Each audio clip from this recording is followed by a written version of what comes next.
Welcome to the 700 Club. Suspended for not wearing masks in schools. That's what students in one Virginia school face when a judge ruled mask mandates can remain. His ruling came after Governor Glenn Youngkin's executive order making masks optional. Tara Mergener reports from Loudoun County on the ongoing tug of war over masks and Virginia's new bill to end mandates.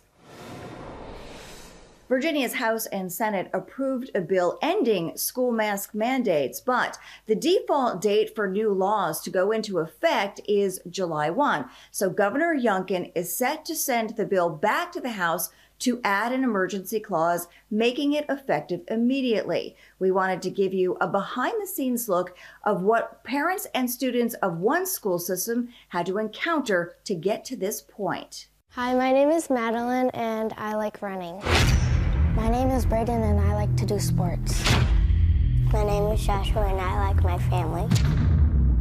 What 7-year-old Joshua, 10-year-old Brayden, and 13-year-old Madeline don't like is being suspended, along with a dire warning Madeline says came from her principal. They said it will go on my record, and they said it could affect when I go to college. These Loudoun County students are among 29 who showed up unmasked after Virginia's new governor nixed mask mandates in schools last month. Welcome news to the Platts, who say masks give Madeline headaches, make it hard for Brayden to understand his teachers, and aggravate Joshua's breathing. It made my asthma worse.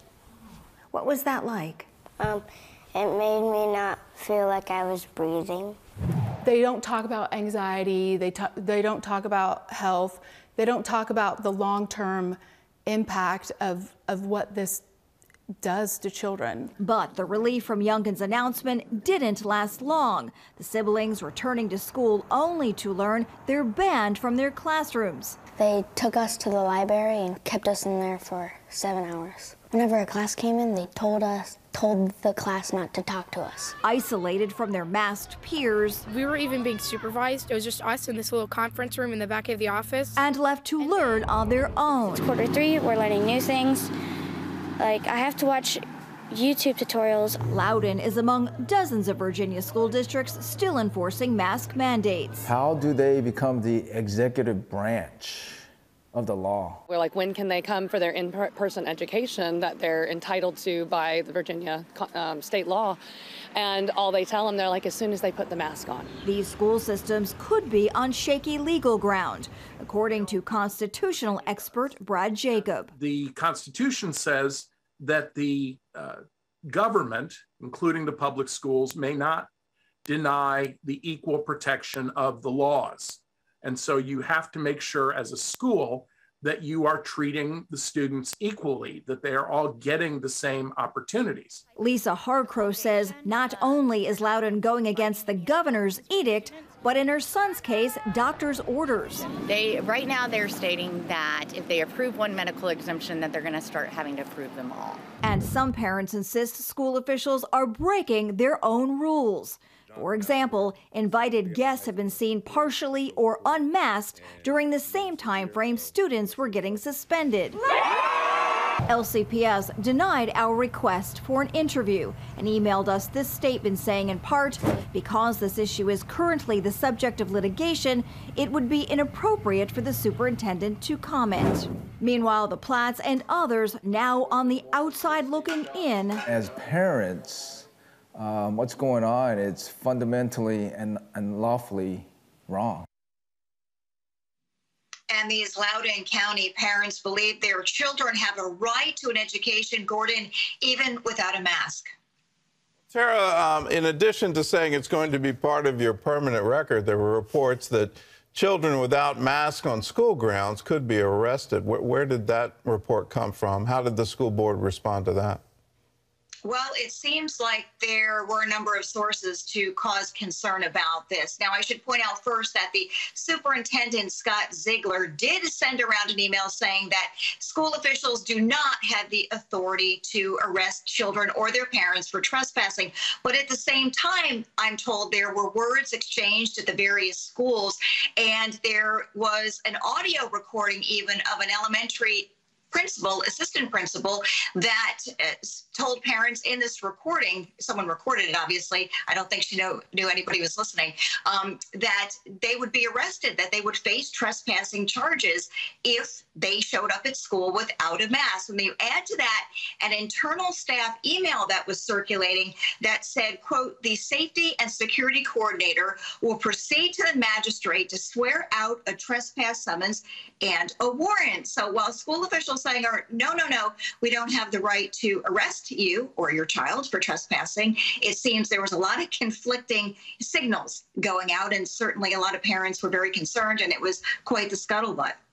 Well, I just know they do have the power to arrest trespassers, and that's how they keep the school safe. If you don't belong in that school, you don't get to roam the halls. How long will it take for the governor's emergency clause to go into effect?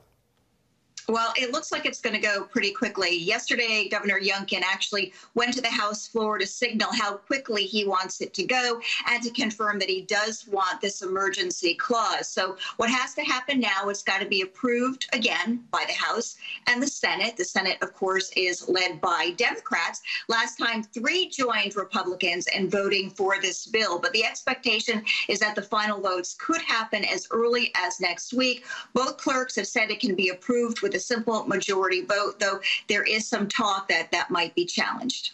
Well, let's talk about Loudoun County. So if the bill does pass, is Loudoun County School Board actually going to abide with the new law? Well, I have to tell you, when I talk to these parents, there's a lot of concern about that, because obviously when Governor Youngkin did the executive order the last time, Loudoun is among the school districts who did not comply. The sense is they could still find some way to push back, although I think this time around it sounds like it's going to be a lot more difficult. A lot of parents are super upset because they say already, even when this goes into effect, the kids have been out now over a week, so they're growing more and more concerned. But definitely they do favor the emergency clause and hoping to get their kids back to school as quickly as possible with as little drama as possible, Gordon. All right, Tara. Thanks for the reporting. In other news, Russia claims it's pulling back some of its troops on Ukraine's border. The United States and European officials say all signs point to an invasion. John Jessup has more from our CBN News Bureau in Washington. John? That is right, Gordon. British Prime Minister Boris Johnson says Europe is on the edge of the precipice, as news reports suggest anywhere between 130 to 150,000 Russian troops surrounding Ukraine. Moscow, though, is sending a different message. CBN's George Thomas reports from Lviv, Ukraine. Russia's Ministry of Defense says that while large-scale military exercises are continuing across the country, troops that have been deployed to the southern and western districts are beginning to move back. The ministry has released video reportedly showing armored tanks and other equipment being loaded onto trains. The reports of a withdrawal comes as the United States continues to insist that Russia is on the verge of launching a full-scale invasion. The high-stakes efforts to calm tensions continue. Germany's chancellor, who was just here in Ukraine yesterday, is headed to Moscow today for talks with Vladimir Putin.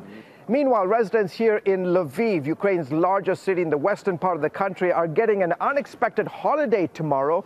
Ukraine's president has declared February 16th, cited as a possible invasion day, as Unity Day, and is urging his countrymen to get out the blue and yellow flag and to fly it proudly. George Thomas, CBN News, Lviv, Ukraine. Thank you, George. Meanwhile, the United States and other nations are urging their citizens to leave Ukraine. Israel going one step further. As CBN's Chris Mitchell reports from Jerusalem, the Jewish state is making plans to help not only Israeli citizens, but thousands of Ukrainian Jews who may be caught in the crossfire. On Sunday, Israeli Prime Minister Naftali Bennett called on Israelis in Ukraine to leave. I am calling again upon Israelis in Ukraine, come home. Don't take unnecessary risks. Don't wait for a situation where you really want to come back, but it will be impossible. Be responsible for yourselves, leave Ukraine as quickly as possible, and come home. But Israel is concerned not only for its citizens, but also for the tens of thousands of other Jews in Ukraine. Former Israeli ambassador to the UN, Danny Danon, is involved in that effort. So I have been in touch with the leadership of the Jewish communities in Ukraine. They are confused about their future. We told them the gates of Israel are always open for every Jew to come. But Danon says even in the face of an invasion, it's a difficult decision. But you know, it's not easy to relocate your family when you have a connection to your community, a job, elderly parents. It's not easy for them to come and just pack their things and move to Israel. Yael Eckstein, head of the International Fellowship of Christians and Jews, just spent time on the ground in Ukraine. I felt all of the unknown of what will be in the future there. But what was very clear to me is that there's a thriving and strong Jewish community in Ukraine that isn't going anywhere so quickly. In February 2020, CBN News accompanied 130 Ukrainian Jews who made Aliyah to Israel. Even now, the work goes on. Continuing our operations, rain or shine, no matter what's going on. And there are those who have always dreamed about making Aliyah and are jumping on this time now to move to Israel. The state of Israel has a long history of rescuing Jews during dangerous times. With well over 100,000 Russian troops on the border of Ukraine, the Jews in Ukraine may seek Israel's experience in their hour of need. Chris Mitchell, CBN News, Jerusalem. Thank you, Chris. Gordon, back to you. Well, the last time Russia invaded Ukraine, it wasn't that long ago, but let's keep in mind what happened in Crimea. There were refugee camps created for the Jews of Ukraine. The persecuted community has been for a long time. You go back to World War II and the Holocaust, Ukraine was incredibly efficient at wiping out the Jewish people in their borders. And so for them to be survivors, they're quite proud of that, and they're quite proud of their Ukrainian heritage, and they want to stay. They've been in those refugee camps. It looks like it's getting even worse.